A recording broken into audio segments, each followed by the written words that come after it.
आपदा जैसी स्थिति आई हो, वहाँ पर भी कम्युनिटी रेडियो स्टेशन ने अपनी जन सेवा करने का काम किया है। ये बहुत बड़ा योगदान आपका है, इसके लिए मैं आपका आभार प्रकट करता हूँ। मेरा व्यक्तिगत रूप से मानना है कि एयरवेज एक पब्लिक प्रॉपर्टी है और एयरवेव्स का जितना उपयोग पब्लिक के लिए हो, सदुपयोग हो, उतना हमें सुनिश्चित करना है। और एयरवेव्स अगर कम्युनिटी रेडियो स्टेशन के लिए ज़्यादा से ज़्यादा दी जाए तो इससे बड़ा लाभ और क्या होगा।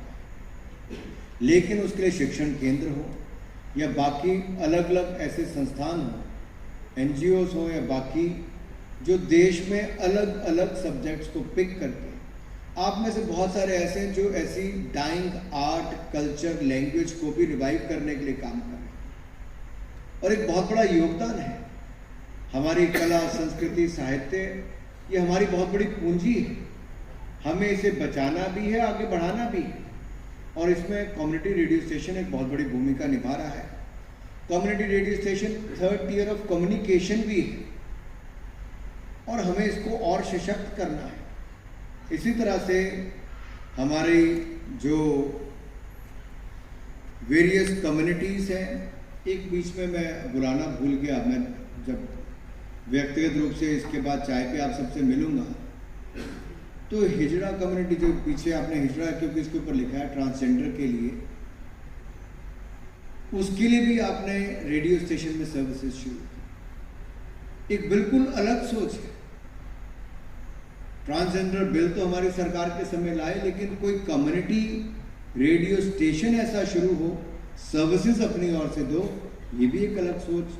देखिए, ऐसी ही सोच माइंड ट्री से लेके यहाँ तक और अन्य जो आपने अपने अनुभव शेयर किए, मैं आपको सुनता नहीं, आपको अवार्ड देने के लिए बुलाते नहीं, तो कहीं आप अलग अलग कोनों में अपने काम कर रहे होते। मुझे लगता है कि जो बहुत अच्छा प्रयास, जो हमने पीछे भी कहा था और नीरजा जी ने उसको शुरू भी किया है, कि सबके जो बेस्ट प्रैक्टिसेस हैं आप उसको शेयर कीजिए ताकि हम एक दूसरे के साथ शेयर कर सकें। मान लीजिए बिहार में कुछ हो रहा है, वायनाड में कुछ हो रहा है, नासिक में कुछ हो रहा है, विदिशा में कुछ हो रहा है, जम्मू में कुछ और हो रहा है, आपको 20 किलोमीटर से दूरी में नहीं पता चल पाएगा क्या हो रहा है। लेकिन अगर हमारा डिपार्टमेंट उसको कंपाइल करके एक नेटवर्क क्रिएट करता है जहां पर आप सबको उसकी जानकारी दी जा सकती है, तो हो सकता है किसी एक के प्रोग्राम से आपको जानकारी मिले और आप अपने कम्युनिटी रेडियो स्टेशन में एक वो भी प्रोग्राम शुरू करके लोगों को लाभ पहुंचा सकें। आइए एक ऐसी कम्युनिटी हम लोग तैयार करें, कम्युनिटी ऐसी तैयार करें, इस कम्युनिटी में आप सबके विचार साझा करके हम एक बड़ी ताकत के रूप में उभरे और देश का कल्याण और देश की प्रगति में अपना बहुत बड़ा योगदान दे सके। भारत सरकार ने लगातार ईज ऑफ डूइंग बिजनेस के लिए कदम उठाए। 1000 लेबर तो कितने शौचालय होने चाहिए वो भी था। आपके ट्रीटमेंट प्लांट क्या हो, ऐसी एक फैक्ट्री चलाने के लिए न जाने कितनी कंप्लायंस बर्डन था। हमने उसको कम किया है, शुरू करने से लेकर चलाने तक। इसी तरह से ही हमने अपने मंत्रालय में भी ब्रॉडकास्ट सेवा पोर्टल शुरू किया, जिसके माध्यम से हमने एफिशिएंट और ट्रांसपेरेंट एक सिस्टम लेकर आए, बिल्कुल पारदर्शिता लेकर आए और कामकाज में तेजी लेकर आए। आज उसका फिल्म जगत से लेकर, रेडियो से लेकर टेलीविजन तक सबको लाभ मिल रहा है। और यही नहीं, हमने अपलिंकिंग और डाउनलिंकिंग गाइडलाइंस, हमने इसको भी और सरल किया है प्राइवेट सैटेलाइट टीवी और चैनल्स के लिए। पहले अगर आप देखेंगे तो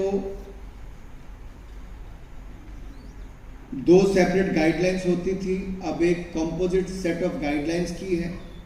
और दूसरा हमारा इसको और गाइडलाइंस के सिस्टम को और सिस्टमाइज हमने किया है ताकि डुप्लीकेशन और कॉमन पैरामीटर्स को कम किया जा सके, लोगों को और सरलता हो सके।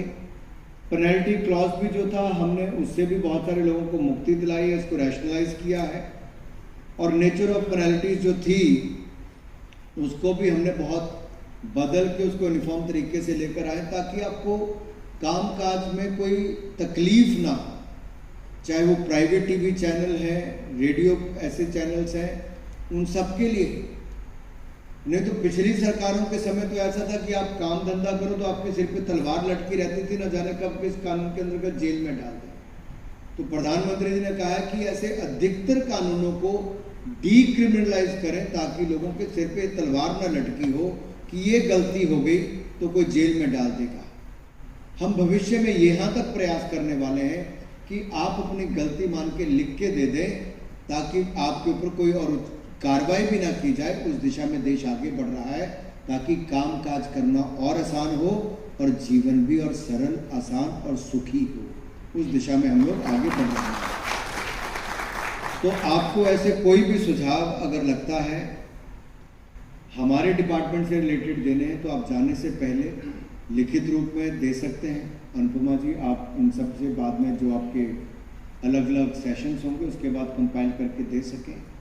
मेरा निवेदन है कि जब आप लोग वापस बैठेंगे भोजन पे या बाकी जो आपका सारा दिन प्रोग्राम चलेगा, अलग अलग टेबल्स पे अलग अलग लोगों को बिठाना चाहिए चिन्हित करके। एक शिक्षा वाला, एक ने कृषि के क्षेत्र में काम किया, किसी ने किसी और क्षेत्र में किया, ताकि उस टेबल पर 1-1.5 घंटा बैठ के अपने विचार वहाँ पर भी साझे करें। सेशन में तो करें, कई लोगों को मंच नहीं मिलता तो कम से कम वहाँ पर अपने विचार को साझा कर सकते हैं।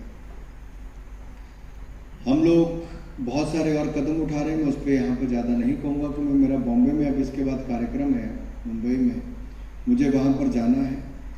लेकिन आप सब लोग जुड़े, सब लोगों ने एक बहुत बड़ा योगदान यहाँ पर दिया। लेकिन एक और टीम है जिसका योगदान आपको अवार्ड देने के लिए भी रहा। उसमें जो 8वें नेशनल कम्युनिटी रेडियो अवार्ड्स हैं उसमें हमारी जो ज्यूरी थी मिस शर्ले जैकब थी ऑल इंडिया रेडियो से, डॉक्टर धर्मपाल सिंह धूत थे, डॉक्टर विजेंद्र सिंह राजावत CRS जूनागढ़ गुजरात से, MSH Beg voice of Azamgarh Uttar Pradesh से, NSA अंसारी रेडियो नमस्कार उड़ीसा से, DS पंवर हिमाचल प्रदेश से, और 9वें नेशनल CR अवार्ड के लिए Ravindra Kumar Jaina ji, doctor Rashmi Sharma ji, miss Sharmila Khatri ji, doctor Dharampal Singh Dhoot, doctor Vijendra Singh Rajawat, doctor Prateek Bombay, Shri Sundeep Kulshreshtha and Shri Yusufi Fakhruddin Kapadia ji. ये सारे जूरी मेंबर्स का भी मैं आभार प्रकट करता हूं कि आपने अच्छा चयन किया और अपना समय दिया। एक बार फिर सभी जूरी मेंबर्स को उनका योगदान के लिए धन्यवाद। और जो हमारे आज के विजेता हैं इनमें से कुछ लोगों को 8वें और 9वें दोनों वर्षों के लिए अवार्ड मिले हैं। इसका मतलब उनका काम लगातार 8वें और 9वें अवार्ड्स तक अच्छा चला है और भविष्य में भी आगे अच्छा चलेगा। एक बार सबको बहुत बहुत बधाई, धन्यवाद। जय हिंद, जय भारत।